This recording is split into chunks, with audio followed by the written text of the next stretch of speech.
कुछ लोग अस्थायी नौकरी करते हैं, वे केवल साल के कुछ महीनों के लिए काम करते हैं, क्योंकि उनके पास अन्य काम करने का समय होता है।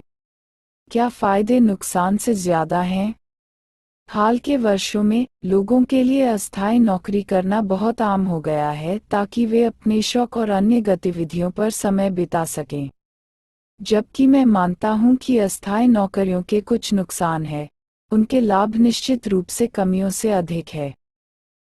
अस्थायी काम होने पर मुख्य लाभ यह है कि इसे प्राप्त करना अपेक्षाकृत आसान है। यदि उम्मीदवार की साख अस्थायी नौकरी की आवश्यकताओं से मेल खाती है, तो उसे पद भरने के लिए बुलाया जा सकता है। दूसरे, अस्थायी कार्य करने से उम्मीदवार को बहुत आवश्यक कार्य अनुभव मिलता है।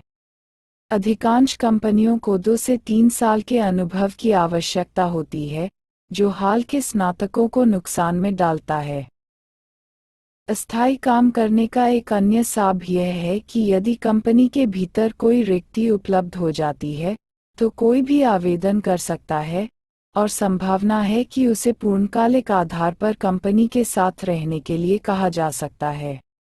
इसके अलावा, एक कंपनी से दूसरी कंपनी में जाने से एक अस्थायी कर्मचारी को विभिन्न प्रकार के वातावरण का बहुत अधिक अनुभव मिलता है। विभिन्न प्रकार के साथ काम करना सीखकर लोग एक अस्थायी कार्यकर्ता अपने लोगों के कौशल को तेज कर सकता है।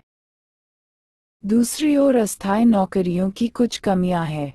सबसे पहले, एक अस्थायी नौकरी में नौकरी की सुरक्षा नहीं होती है और किसी को भी किसी भी समय निकाल दिया जा सकता है।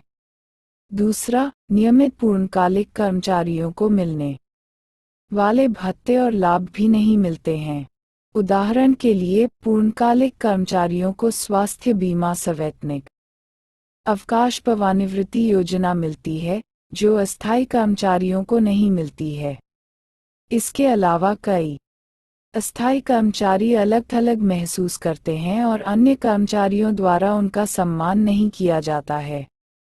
अंत में, वहाँ समय समय पर किसी के रोजगार में लंबा अंतराल हो सकता है। संक्षेप में, अस्थायी नौकरियों के नुकसान फायदे से बहुत कम हैं। कुछ लोगों के लिए एक अस्थायी नौकरी तब तक अस्थायी होती है जब तक कि उन्हें कुछ पूर्णकालिक नहीं मिल जाता, जबकि अन्य के लिए यह जीवन का एक तरीका